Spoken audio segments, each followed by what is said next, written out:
thing on? Yes, sir. Viva Mexico, Pedron. Well, Ode, over here. Oh, what's up, man? How you What's doing, up? man? I'm good. How you doing? I am fantastic. I'm not about to fight inside the Las Vegas Sphere. So I guess what are the emotions of this fight week? Because I think when they announced this lineup, we expected a lot of names on this main card. Maybe a lot of people didn't expect to see your name on the main card in the Sphere. So I guess what are the emotions now that we're only a couple days away? You know, everyone's been asking me that. What are the emotions? And I'm just like, there really isn't none. Honestly, this is my 10th fight in the octagon. I fought on some amazing cards. You know, Madison Square Garden, Usman Covington. I fought on Cowboy Cerrone versus McGregor. You know, I've fought in Houston. I fought on some great cards. UFC has blessed me with some great opportunities. So I'm pretty used to this personally. So in that way, there's no emotions there. But it almost feels like a high school experience where you get invited to the cool party and you're kind of the nerd and you show up and people are like, what's he doing here? You know? Well, it's kind of ask this later on, but you mentioned that you're kind of UFC vet at this point. You've been on these big cards, but this is uncharted territory this year. So like you fought in arenas before. So I guess how does this fight week feel different from like that Conor card, that MSG card? Because like not even us, like they're gonna play movies before your fights. Yeah, I won't really be focusing on that. The only sad part is I won't really get a chance to experience it. You know what I mean? I'm not really one of those fighters that kind of, you know, take in the moment. I'm just focused on my opponent. You know, but with that being said, I'm super. This card is I can't even put into words, man. Like where else can you do something like this? We're having a fight inside of a sphere with a bunch of TV screens, almost like some Avatar stuff. I don't even know how this can be compared. I'm just the word I've been saying all week. The word I've been using is gratitude. You know, I'm just grateful to be a part of this. To be honest with you, I'm grateful that I'm able to, you know, have this opportunity. You know, as a boy, walking the streets of Kingston, Jamaica, to fighting in Las Vegas at the Sphere, I never would have thought this was a possibility of mine. You know, I remember, like I said, just roaming the streets barefoot with no shoes at one point in my life. So just being here now is spectacular. We'll kind of go off of that. I think you posted something on Instagram not too long ago. It was like the price of like that looks amazing versus the price of what amazing actually is. What exactly did you mean by that? So, you know, back in high school, I used to watch UFC, and I used to think, man, that looks incredible. Like, I want to do that. That looks amazing. You know, but no one really prepares you in life for what amazing actually looks like. You know what I'm saying? They don't tell you that, yeah, amazing means sometimes you're going to be waking up at 4 a.m. in the morning and hitting after it when you don't want to. Amazing means, you know, you're going to be dieting on days you don't want to. Amazing means you're going to be putting in, you know, 3, 4, 5, 6 hours a day training, you know, when you don't want to. Eric Thomas always said, everybody wants to be a lion, right? Everyone has pictures of lions on their profile picture, but no one wants to wake up at 4 in the morning to hunt, you know? So for me, no one truly understands what amazing is until you have done all the minor things to lead up to those moments. And I've busted my butt off in this sport to get to where I am today, you know. So I belong here. Don't get me wrong, you know what I mean? Then looking at your opponent on Saturday, Lazy Boy, a little bit of hype around him. He made his debut like 2-3 years after you, but he has more fights, so he's just been incredibly active on the regional scene. Were you aware of him, and since then have you watched tape? What do you make of his skill set? No, to be honest, I didn't even know who he was. I sparred him actually at Extreme about 3 weeks before we got announced to fight, and you know. As a professional, I messaged him and I was like, "Hey, man, I got a call that, you know, they want me to fight you, and I'm sure you got the same call as well." I was like, "What do you think? You know, do you want to take it? You know, whatever you decide, I respect." And he's like, "I think it'd be a great opportunity for the both of us." And I was like, "Let's do it.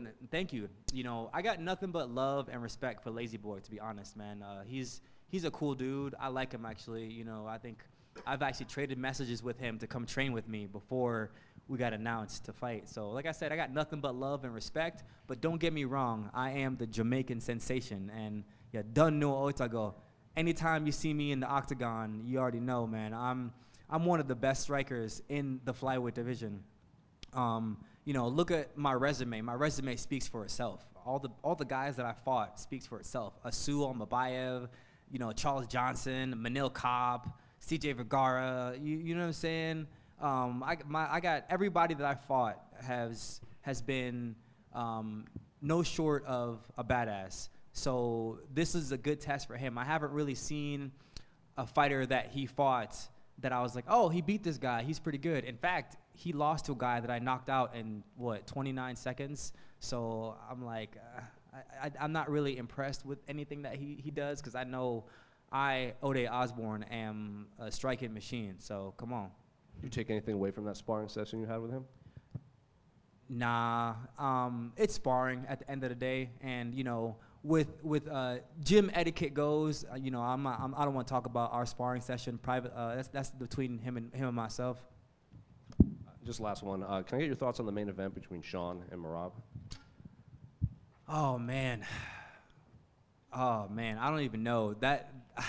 You know, that's one of those fights that honestly can go either way. If Merab takes Sean down over and over and over and over again, then it's gonna be a long night for Sugar. But that means Sugar has 5 rounds to try to knock him out, and he's super accurate, you know. So I've not been in Merab's camps, but I'm sure he's preparing for those exchanges.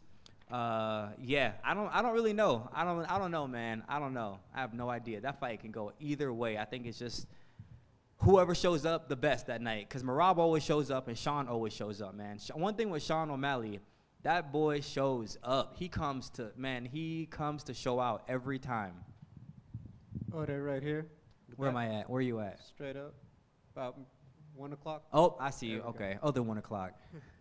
Ode, obviously a lot of the celebration around, you know, Latin America, Mexican Independence Day. Do you feel like when you get out there in the cage that you're going to feel like you're in enemy territory, you're in the opponent's home country kind of feel? I won't feel it. I am going to be in enemy territory. It's crazy. I'm about to be in enemy territory fighting in my own house. Ain't that some ish? That's like you going home and some random people cooking in your stove. Like, yo, what y'all doing in my stove? So yeah, I'm gonna be in enemy territory for real. Like, but you know, I welcome it. You know, I'm gonna be repping my Jamaican flag, and you know, big up to my Jamaican people. Them, you done know it I go already. Yeah. You've also become rather prolific with your podcast and your clips that have been going out there. I'm wondering, how have you improved as a fighter, or just with your understanding of the fight game, having these more in-depth conversations publicly on your show? Well, I think as a fighter, man, you know, it's the average fighter fights probably 2 or 3 times in the UFC, and then they get released, and then they have nothing to show for it. You know what I'm saying? So I want to use what I'm good at. I'm really gifted on the mic. Like, you give me a mic, and you know, I'll that's just who I am. I'm a personable person. I love to talk, and so I try to use what I'm good at, and I try to just, I don't know, be myself, I guess. But when it comes to everything that comes with being a fighter, I think I've it's interesting because I feel like I've grown up in the UFC, meaning a lot of fighters has had, 5 or 10 fights outside the UFC. I didn't have a lot of amateur fights, turned pro, got signed really early, and so I'm learning a lot about myself. I'm actually a slow grower, learner, mature, as my mom says. So yeah, I now am the complete package that I want to be. Thank you. Thank you. Ode, over here. Where are we at? To your right. I see you. We know a lot of guys and girls have shouted out trying to get on this card. Unfortunately, not everyone could get on it. You did. And in your case, you're one of those guys that we see at these athlete appearances, meet and greets, always interacting with the fans. Like you said, you're a personable person. Do you think your good relationship with the company in terms of that helped you get that spot on the card today or this weekend?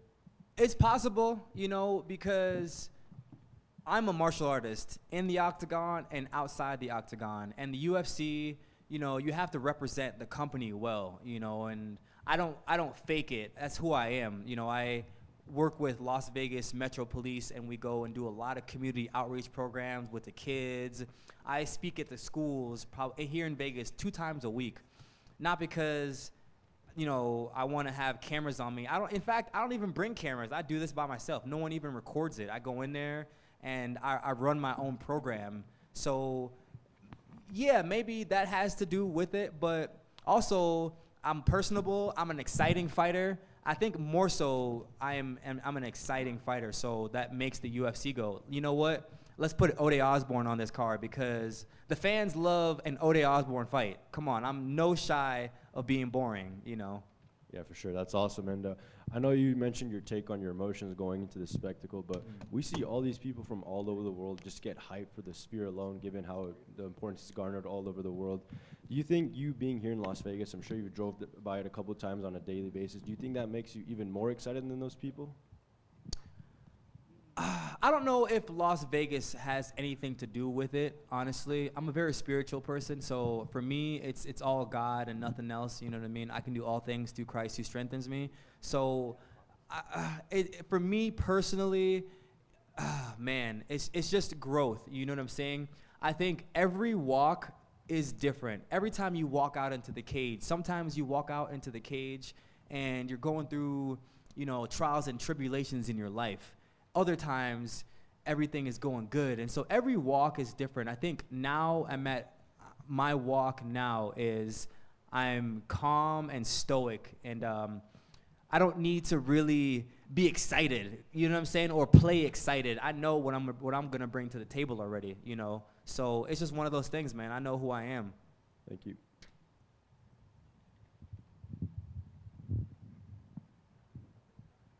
That's it. All right. Viva Mexico, Carron.